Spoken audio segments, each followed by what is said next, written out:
Thank you very much for joining us here on News Central. These are the big stories we have for you. The bulletin starts right now.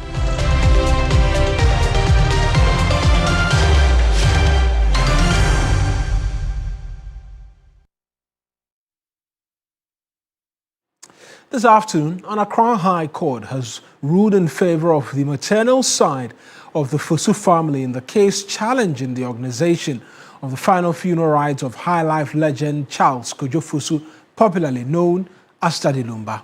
Delivering the ruling, the court held that each case must be taken on its merit, adding that affidavits before the court showed that the immediate family had been sidelined in the planning of the funeral. The judge noted that while the head of family has the traditional right to lead funeral arrangements, this must be done with the full involvement of the immediate family. The court further observed that any further delay in the burial could come at great financial cost, but said the concerns raised by the applicant were valid and required the court's intervention. The judge therefore issued the following orders. The first is that the respondent is restrained from organizing the burial of Daddy Lumba until the final determination of the substantive matter. The third respondent is restrained from releasing the body to any party, and as well the first respondent, which is the family, or the head of family which is undertaking this funeral, must convene a meeting within 3 weeks, bringing together all parties and stakeholders to collectively plan and fix a new date for the final funeral rites. Funds raised for the funeral must be separated from the personal account of the late musician. The applicants have been instructed to meet the registrar to sign an affidavit as directed by the court. Today's ruling effectively puts the funeral arrangement on hold while ensuring that all factions within the family are involved in the final decisions concerning the burial of the late Daddy Lumba. And the case is expected to be heard again on January 15, 2026. Well, soon after proceedings, lawyers for the petitioners, they spoke to the media outside of the court premises. I'm not complaining. You were to see the registrar and sign. Yes. I mean, the court, this is just an interlocutory order, and the substantive matter will be gone into by the court. And when that is the case, the court would normally like the applicants by whose application the funeral has been injuncted to undertake. So there will be an undertaking which will be signed within 5 days. Yes. Well, let's take you to the Ashanti region now and to my colleague Ibrahim Abubakar, because that's where this huge funeral is expected this weekend. The funeral grounds, to be specific, is where we're headed. Ibrahim, what have you gathered since you arrived at the venue, especially in the last hour when the news is beginning to trickle in that the funeral will not take place? Well, Mauna, what I can tell you is that preparations have slowed down since the news settled in that an injunction has been placed on the funeral, because early in the morning you come here, you realize that work is ongoing. People are arranging. The tents are set all right, but they are yet to bring the chairs and other things. Security is also very, very tight. We have seen a couple of police officers manning here, just trying to ensure that nothing, no disturbances happen. But clearly, most people here are not too happy with what has happened at the Accra High Court. They were hoping that the funeral will come on tomorrow, especially for those who have come here to see preparations for themselves. In fact, information I'm taking of two sides. One is telling me that the funeral is likely going to happen tomorrow. Another information is also telling me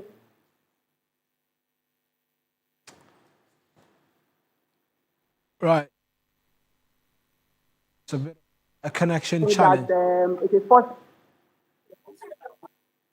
We're going to rectify that quickly. Ibrahim, you were telling us that you had two intel, one suggesting the funeral could happen tomorrow. What was the other one? Well, the other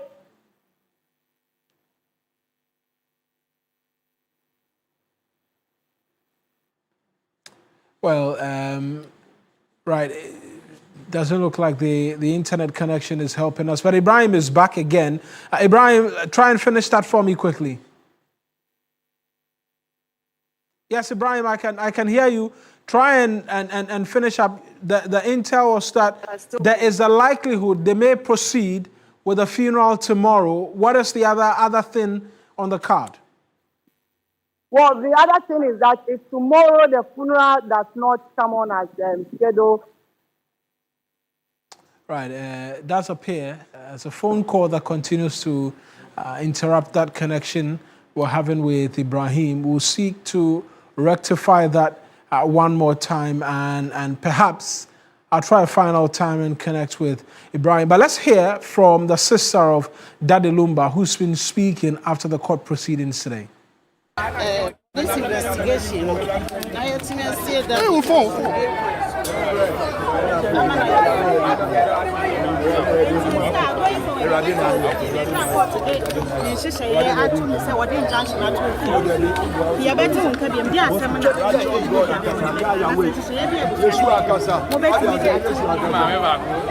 Mama, yeah,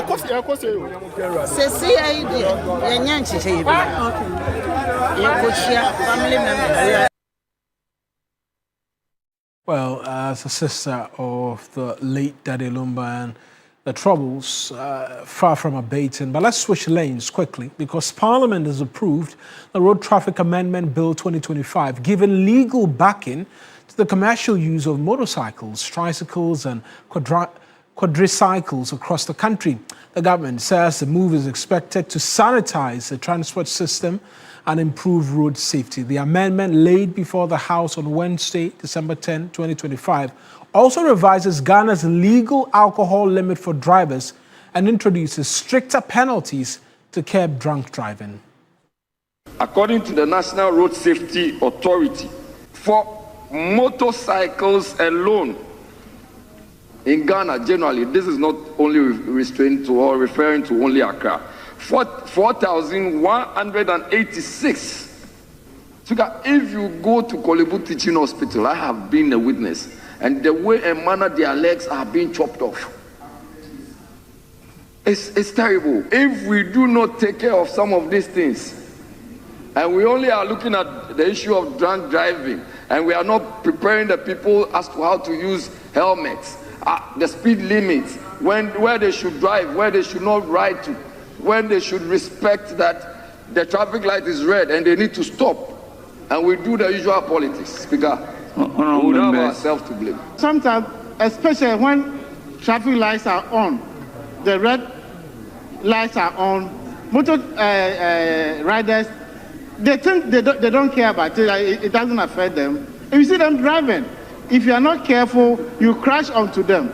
So, Mr. Minister, deploy your security officers, make sure that there is sanity on our roads. Because by the end of the day, you have your car worth millions of cedis or dollars, and somebody will use an Okada or a motor bike worth 1,000 or 15,000 Ghana cedis, just crash with you, and even that motor cycle is not registered. You can't identify the person, and the person will just drive on or ride on. These are some of the things we need to address. Bill 2025 is now read the 10th time and passed. Meanwhile, the Chief Executive Officer of the National Road Safety Authority, Abraham Abaliba, says the new regulation will sanitize the system and help bring discipline to the roads. He adds that new measures have also been outlined to ensure riders do not operate beyond their designated boundaries. Now that the law is passed, it empowers the National Road Safety Authority to begin putting in place some sensitization materials, some education materials to ensure that the Okada riders abide by road regulations. It will empower the enforcement agency, which is the MTTD, to also begin to clamp down on motorists, Okada riders who refuse to obey the laws. Once they are going to be unionized, they are also going to be given operational areas. The unionization will also mean that they would have their motorbikes, as it were, identified to a certain jurisdiction that they cannot go beyond, and they must ply their trade within that jurisdiction. So numbering is one, and they are also going to have reflectors. You have helmets, and there will be the number or the name of the union will be on the helmet. So there are several ways we will identify them with. If you are not a member of a union, the union itself will pick you out, because the union knows their members and they will pick you out. So the first line of security is the union members before even the police will come in. Well, let's expand the conversation, because there are those who raise objection to the legislation as we've seen passed, citing road traffic accidents as a factor and a basis for which they disagree with the government's decision to proceed with this legislation. But what do the numbers say, and is it justifiable to make an argument from that point of view? I want to take you to this dashboard right now and just casually look at what the road traffic crashes data looks like. And then we take the conversation to a safety expert, Nana Okada, who's joining us this afternoon as well, for a quick chat in relation to this. And so this is what the full year of 2024 looked like in terms of the key numbers. We had 2,494 deaths between January and June, mid-year. We had 1,237 deaths. Comparing that time period to this year, you see that there is nearly 300 plus addition in terms of that number.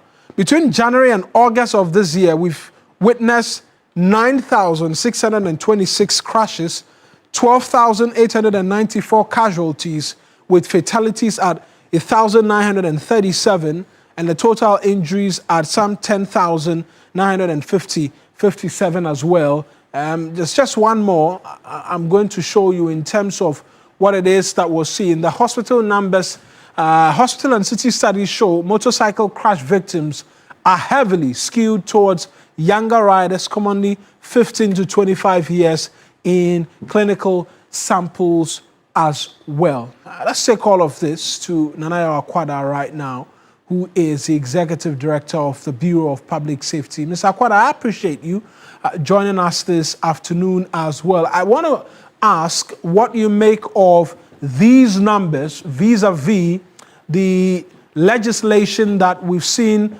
passed by Parliament yesterday. There are those who have different opinion. Are you on the side of those who argue that, look, it's still quite unripe a period of time for us to be legalizing the use of Okada? Good afternoon to your viewers.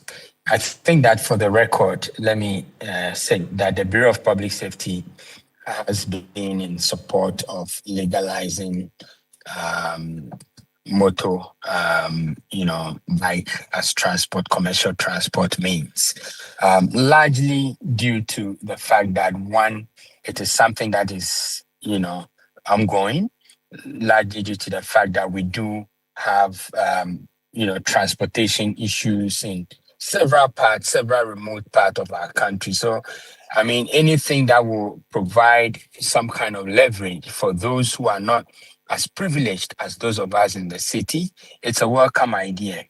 Having said that, we were also one of the biggest civil society organizations that raised issues with safety.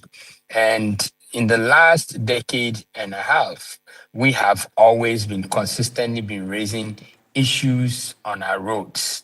I think 3 years ago, we did say that based on our public safety and crime data, Ghana's roads were the most dangerous places to be, right? The status quo has not changed as much. Year on year, in the last 15 years, fatalities on our roads have increased in the excess of 2,000s, okay, which is equivalent to about 10 jumbo jets dropping from the sky. So any move to further introduce more players onto our roads will be greeted with such skepticism as we have seen. Right. But it is incumbent on the institutions, the stakeholders, to ensure that safety is achieved on our roads. National Road Safety Authority, the police MTTD, the DVLA, these are key stakeholders that can make and of course, the insurance companies. These are the key stakeholders that can ensure that we do have safety and we have a reversal of what we are seeing now on our roads. But as far as commercializing, motorbikes are concerned, the Bureau of Public Safety fully supports it. Our worry is how the regulators are going to ensure that whatever we put on paper, whatever made sense to the House of Legislature, that motivated them to pass this bill, will play out, in reality on the ground. And it's important you raise that point. We've been hearing from the boss of the National Road Safety Authority, for instance, who says that, look, these guys are not just going to be allowed to ride just because there's been the activity has been legalized. There will be unionization. There will be helmets which will reflect which union you belong to. There will be strict enforcement of road traffic regulations, amongst many other things, as part of this legalization framework. That begins to provide a bit of assurance in terms of the check system to prevent the indiscipline that we see on the roads. I'm sorry, that does not provide assurances to me or anyone who has been, observing road experience in Ghana in the last 18 or 20 years. It does not. Because why? We have heard such rhetorics over and over and over again, and we are all witnesses to the indiscipline on our roads. Right. Look, I've traveled quite a number of countries. Ghana is one of the countries that is not at war. It's not at war, but we have police checkpoints on every road, every major road. At least when you exit, if it's it is on the major road or it's right after you exit the major road. But what do we see on our roads? Gross indiscipline. Why were we not told that people cannot install strobe lights on their vehicles? Today, what do we see? People have even installed law enforcement strobe lights on their vehicles. You see them on tipper trucks, you see them on motorbikes, you see them on tractors, you see them on taxis, you see them on private vehicles. And all these people are using these law enforcement lights to access road privileges. Nothing is happening. If something is happening, they should let us know how many people they've arrested using strobe lights in the last quarter. Nothing is happening. We see rickety vehicles with loads that is almost tipping. They cross every checkpoint and come and collapse in the city center, right? Nobody is held accountable. So for the National Road Safety Authority, the MTTD, the DVLA, who are now all busy assuring Ghanaians that they are going to ensure that the law as has been passed or the regulation as will be, stipulated, will be adhered to, must first begin by enforcing what is already in existence. Right. Otherwise, we do not trust that they would do this. And for that matter, moving forward, we need to start holding these institutions accountable. We have maintained that the only thing that is killing us Ghanaians on our roads is the lack of accountability across these institutions. And I believe same will be for the new measures as well introduced in this legislation, which is introducing more punitive sanctions for drunk driving and all of that. It will have to be the enforcement that we see on our roads. Let's hope that these punitive sanctions are not going to serve as a springboard for more handshakes, as we have seen, between law enforcement agencies and motorists.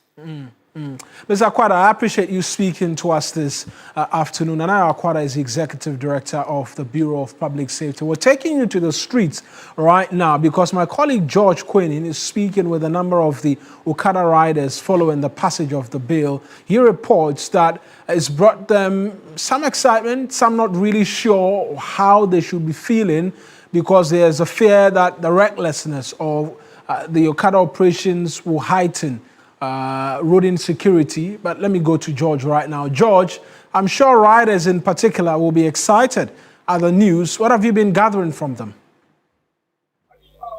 Well, thank you so much. Good afternoon. We're coming to you live from Madina's Zongo Junction and talk about Okada halts in the capital, and Madina's Zongo Junction really comes to mind. And so our visit here follows the passage of the Road Traffic Amendment Bill 2025 that officially legalizes the commercial use of Okada, tricycles, keke, and aboboya, and also quadricycles. And according to government, this will bring some sort of sanity in the space and enhance road safety. And whilst passing this very bill on Wednesday, the Secretary Minister, Mr. Vike, mentioned that it's actually bringing sanity to a space that has long operated with some sort of gap in regulation. But let's speak to the people that matter. And so Baron is the chairman of this very station here at Zongo Junction. Baron. So Baron, he is the chairman of this very station here. So Baron, you are live on TV3. Sisiano, Abai has passed the bill. It's making your operations legal. So how do you feel? How do you feel with this very news that make your operations legal? Oh, wow, very happy. But you're also talking about the fact that you have some list here that regulate your membership. For instance, if you are a member of this very station, you cannot ride Okada with slippers, but you have to wear shoes. So tell me what about some of the regulations you have in place.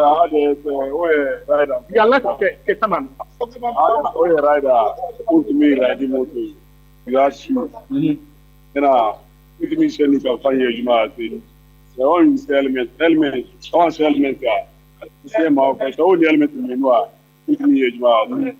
So yeah, mistakes of audio before this. Now I choose one share element here.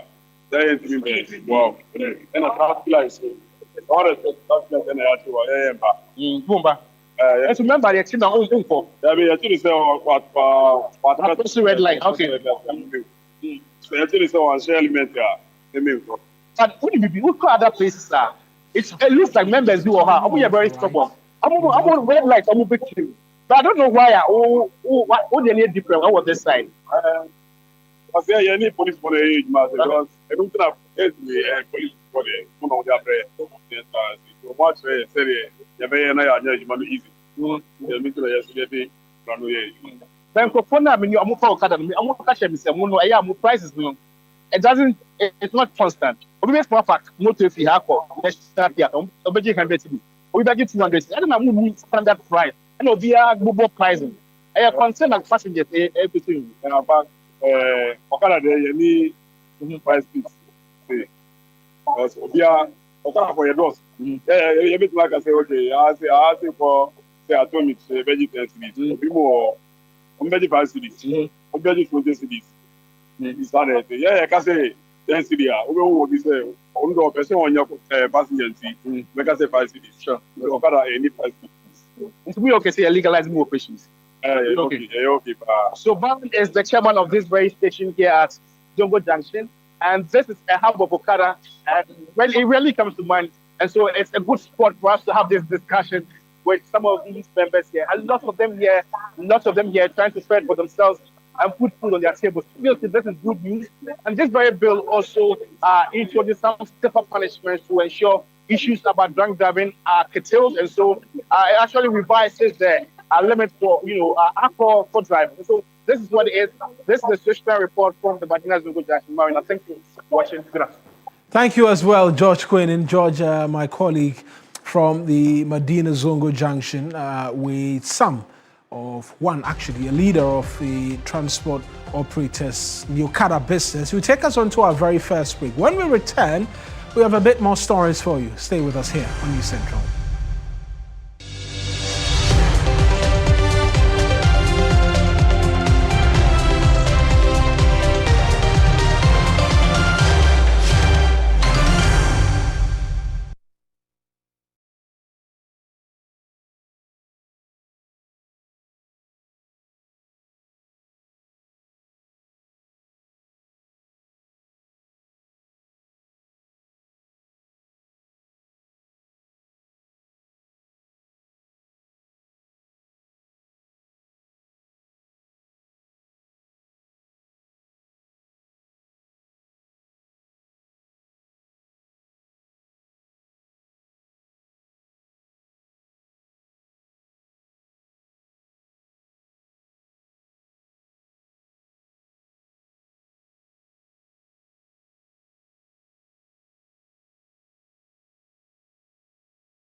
Glad to have you back. Now, calm has been restored in Kwame Danso in the Sini West District after a violent mob on Wednesday launched coordinated attacks on the district court and the district police headquarters. According to the Bono East Regional Police Command, the disturbance began around 10:30 a.m. while proceedings were underway.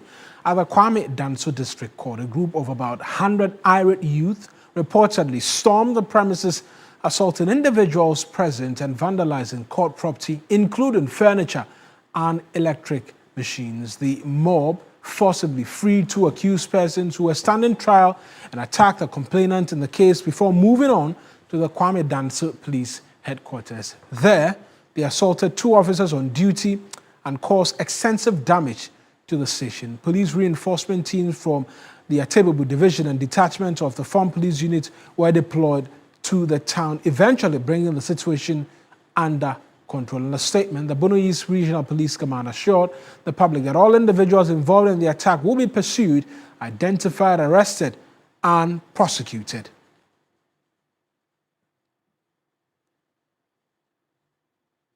Let's take you to the Bono East region right now. Belinda Tete is my colleague. Let's get updates from her. Belinda, thank you very much for speaking to us. We understand calm has been restored, but what is the reality on the ground outside of the police assurance? All right, so as it stands now, calm has actually been restored in the area.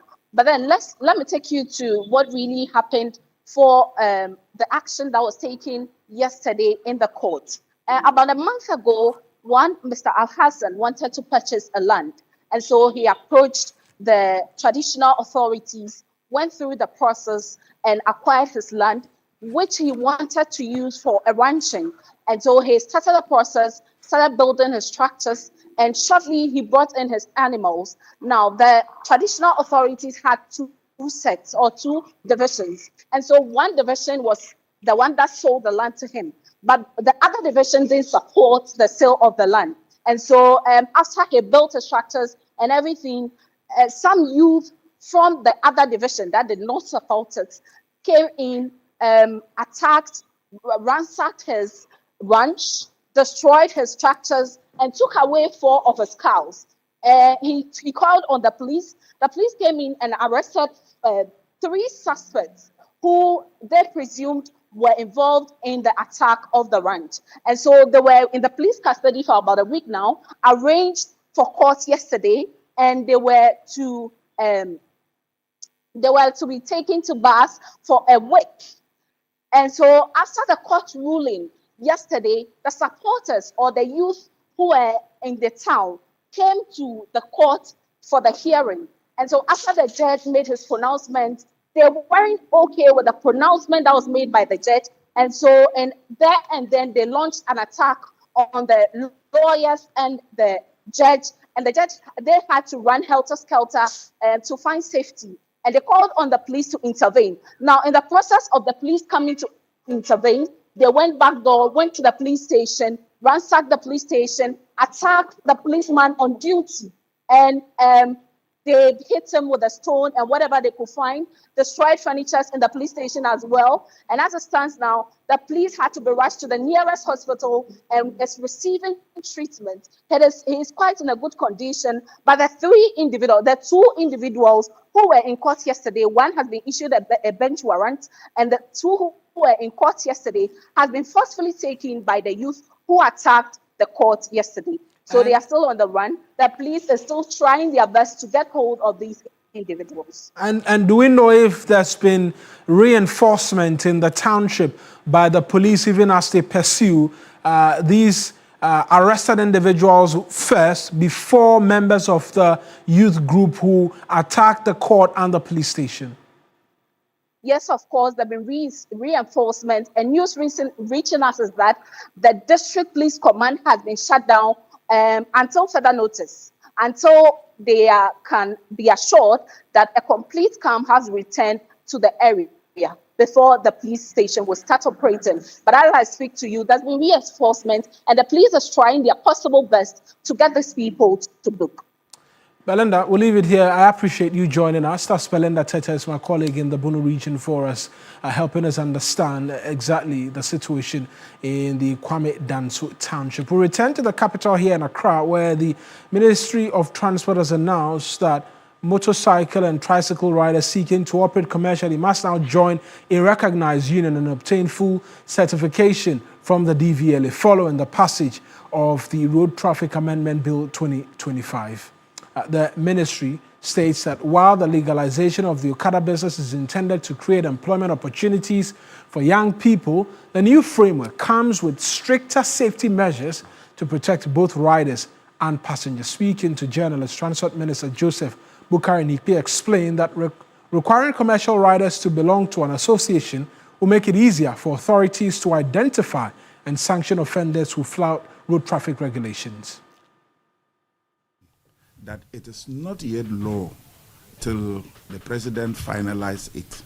We also want to state that in the bill, it has a lot of procedures you have to follow, especially the motor riders who are going to get the opportunity to be engaged in this commercial business. You have to register as a commercial motor rider that will do commercial business. And you have to belong to a union.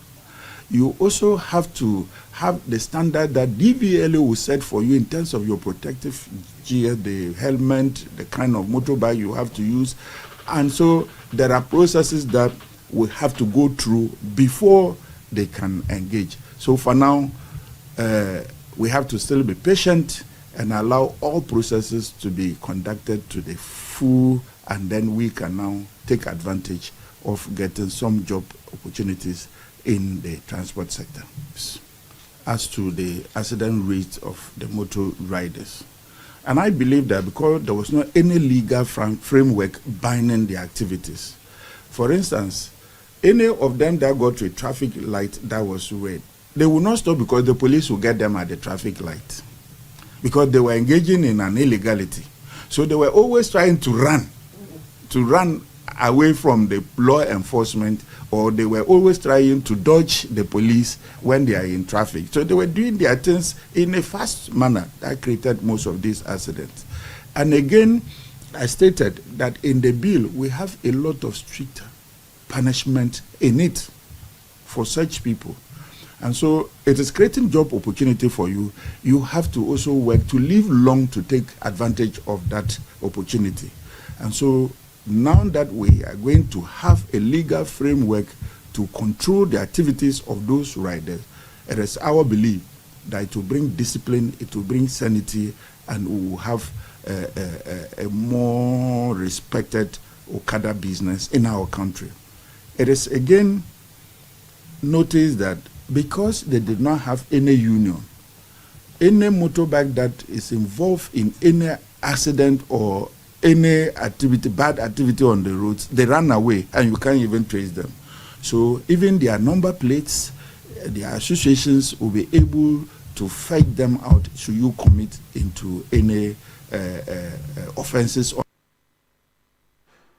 Well, he also urged the Ministry of Roads and Highways to consider the creation of dedicated motorcycle lanes as part of new road projects to be undertaken under the Big Push program, saying such lanes will further enhance safety and streamline commercial motorcycle operations. I believe as we develop as a country, it will come along with some of these provisions that we will have.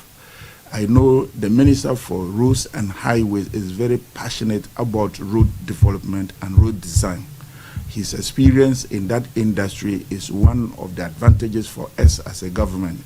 And the government's resolve to go through this big push and bring me more projects, it is our belief and hope that we will have some of the new roads that are going to be constructed to have these designs that will create some lanes for the motorcycle riders. However, the discipline aspect of it remains with the rider. Whether we use the same road with vehicles or we have separate lanes for them, you still have to be disciplined. And the good is that we have a legal framework that will bind you or that would be used to bring punishment on you should you offend any of our laws. As Joseph Bukari Nikpe, he is a transport minister. I remember we were seeking to have a conversation with my colleague Ibrahim Abubakar, and the lines were not being so favorable. But let's return to him right now, hopeful that we've got better connections with him. Ibrahim, let's start from the top. I'm sure now the news has settled in and a lot more people are aware that there's a court injunction preventing that funeral from happening tomorrow. Do we have an understanding as to whether or not they are going to proceed like you were seeking to tell us earlier on? Well, clearly the indication, it appears the funeral will not come on because, like I said, all activity preparations are halted for now. In fact, before the news came in, they were still mounting the tents and also doing other things. But since the news came in, they have halted, even though they've not dismantled the ones they have initially mounted. We've seen the vehicle also still standing by. The police that were here to ensure that everything is in order have also left the scene. But we still have a number of people who keep coming up. But like I said, the information I'm picking is that if the funeral does not come on tomorrow, 13th December, then it is likely that the Busiapeni is going to wash his hands of any activities regarding this funeral, and he's going to leave everything to the rest of the family, because he's saying that the 13th December date was not a date that he decided or he set aside. Initially, his date was 6th December, but when the court issue came and they went to Menchia, some chiefs proposed the 13th December, and they agreed to it. So all his plans were towards 13th December. So he believes that the 13th December was a date that came from the chiefs, and for that matter, they have to stand by that date and ensure that they lay Daddy Lumba to rest peacefully, and they will do other things. So if it doesn't come on, it means, like I said, he's going to wash his hands off. And like I said, a lot of people keep coming here.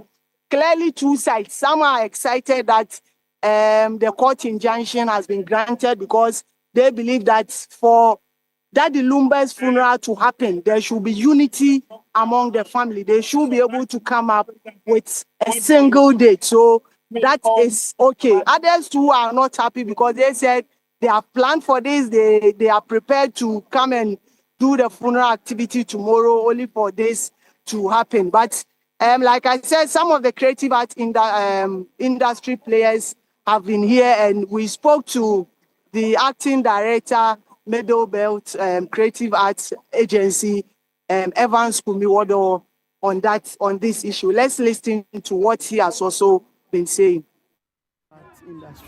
Well, it's really unfortunate. If you look at Daddy Lumba is loved and cherished by many. And most people are really anticipating this funeral will come off tomorrow. With regards to this court injunction, it has really marred the entire activities, the final rites of Daddy Lumba. You know, some of these things, you know Daddy Lumba himself is a poet. And as if he anticipated some of these rigmarole behind him. And most of the people, he really talked about it extensively. Most of his tracks about the family to be very, very careful. He cautioned them so that they will not create problems after his demise. And indeed, we have seen it. We have seen both parties. We've seen the disagreement. We've seen this and that and so on and so forth. To me, I will call for unity. There should be unity. There should be understanding. The family should come together and protect the image of Daddy Lumba so that it will save his image in the industry. Otherwise, they are soiling the man's image in total disrepute. And I don't think it will really augur well for them. And Ibrahim, we know there's a lot of interest in this particular matter. First was the disagreements between the wives as to whether or not they were involved and what have you. Have we cited any of them in the initial stages before this news came in? And do we know what their reaction as well is to this news that the final funeral rites cannot come off tomorrow? Well, Mawuena, in all this back and forth case, we only see their representatives. The only party to the case has been the Ebusiapeni, who has constantly been coming to court and also even granting some media interviews. In fact, since I came here in the morning, I've not cited the Ebusiapeni. I saw some people who claim to be family members of Daddy Lumba who were here in the morning to make sure that the preparations go on smoothly. But since the court decision came, we've not cited any of them here. They've all left, with the exception of media personnel and also some supporters and sympathizers, I would say, of Daddy Lumba who are still around. So we've not seen them, we've not heard of their reaction, but it is their supporters who have been speaking. Like I said, two sides, others are excited, others are not. But in all, you realize that people are calling for unity. They want the family to come together and make sure they put Daddy Lumba to a better rest, so that whatever issue that they have, they can then do that later. But for now, they should concentrate on the funeral, make sure they give him a befitting burial and also funeral rites. But it's the talk of town, and people are saying the two should be allowed to do the widowhood rites. Others are also still insisting that the first wife, since she claimed she did the ordinance marriage, should be allowed to do. But I'm sure all will come when they go back to the court, because they are appealing. So they need to prove beyond reasonable doubt that the documents that they are providing to the court can be authenticated and it's indeed a document that is of ordinance marriage before maybe other things will be settled. But for now, we know that the Kumasi High Court has brought out a judgment saying that all of them are legally married wives under the customary marriage, and for that matter, they should all be allowed to perform the widowhood rites. So there's an appeal in the offing in relation to even between the wives as well. But just finally from me on the role of Menchia in all of this, because you had mentioned that the Ebusiapeni said the chiefs had decided on this 13th date. Do we know if there's any role being played behind the scenes to try and have peace reign between all of these factions, considering you are telling us there's an appeal even amongst the wives in the offing? Well, Mauna, for now, Menchia has even distanced itself from the whole funeral process. You know, initially they were part of it. They tried to solve it out of court, but it didn't work, because I remember when we initially went to court on the first day, the judge told them that looking at the iconic nature of Daddy Lumba, he would have wished they go and do out of court settlement. But if they are unable to do it, they should come to court, and he was promising them that to ensure the process will be expedited. And when they went back home, they went to Menchia. That's when even the 13th December they came. But it appeared so they were so unable to come together. So eventually, 2 days ago, Menchia even had to issue a release distancing itself from the entire funeral arrangement process. It doesn't want to take any side. So for now, we don't know whether there are still plans to try to resolve the matter out of court, because as we speak, we have been informed that Akosia, I would say the first wife, have appealed because they still want to be declared. Akosia Sewa wants the court to declare her as the sole surviving wife, so that she will be the only one who will perform the widowhood right. So that's what is in contention now. So we don't know. We have to wait for the outcome of the court's decision on this matter. Ibrahim, thank you very much. That's my colleague Ibrahim Abubakar in the Ashanti regional capital of Kumasi for us. We'll go on another break. When we return, a bit more stories for you, then we take the show home.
To some news in relation to the President of the Republic, because the President, John Dramani Mahama, has been endorsed as ECOWAS's official nominee for the African Union chairmanship role for 2027. This follows a unanimous endorsement by the ECOWAS Council of Ministers during its meeting in Abuja, Nigeria, where ministers agreed to present Ghana's President Mahama as the bloc's sole candidate for the role when the rotating chairmanship returns to West Africa. The chairmanship rotates annually among Africa's 5 regional blocs, with President João Manuel Goncalves Lourenço of Angola representing the Southern African region as the current AU chair. He assumed the role in February 2025 and will serve a 1-year term. The council in its meeting considered President Mahama and Ghana as an important ECOWAS member state contributing to its international standing. He also considered to maintain and increase the chances of ECOWAS occupying positions in regional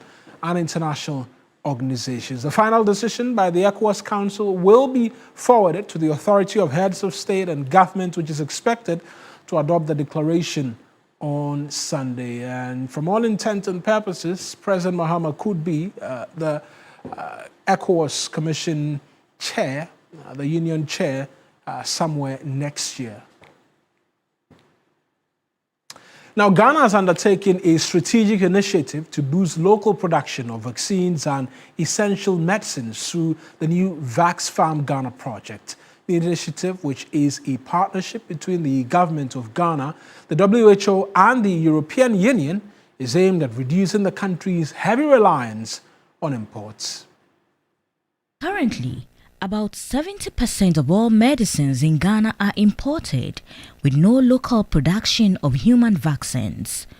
The Vax and Farm Ghana project supports the country's 10-year vaccine manufacturing roadmap, designed to strengthen health security, expand pharmaceutical manufacturing, and advance the country towards universal health coverage and the UN Sustainable Development Goal on good health and well-being.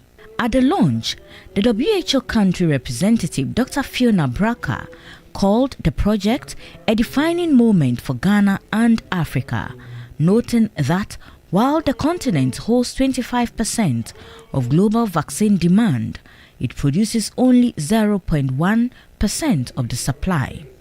She said this dependence cannot continue and praised the project for aligning with WHO's regional framework to improve local production and regulatory systems.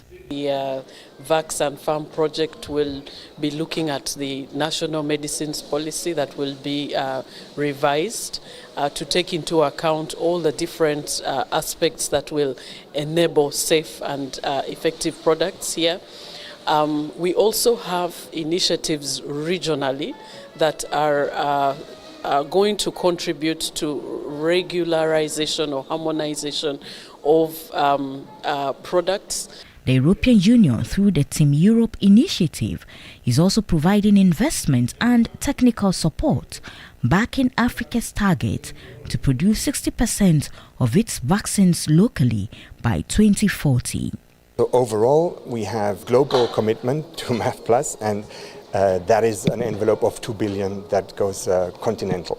And again, as I mentioned, this is part of the Global Gateway strategy, and it also, of course, addresses the African Union's objective to produce 60% of vaccines by 2040. And so with this, you can see we're very much engaged and committed. The acting chief executive officer of the National Vaccine Institute, Dr. Soji Tete, says the Vax and Farm Ghana project marks a major step toward national self-reliance, improved health security, and a stronger pharmaceutical industry capable of serving both Ghana and the region. These plants that are being built and those that are in existence are producing anywhere up to 600 million doses a year. And so we've started some conversations with African countries, especially in the sub-region, to see how we can enter into some bilateral deals at the point when we start producing. The project will run for 24 months with a total budget of 1 million euros. And that's our package for you this afternoon, which came to you from our studios here on the John Hammond Street. We're back again, God willing, next week, Monday, with another edition of News Central. But there's news all throughout the day if you stay with us here on TV3, as well as the weekend. And so do stay tuned in. I am Mawuena Egbeta. Next on your television, the TV3 Reality Catch-Up. Thank you very much for watching.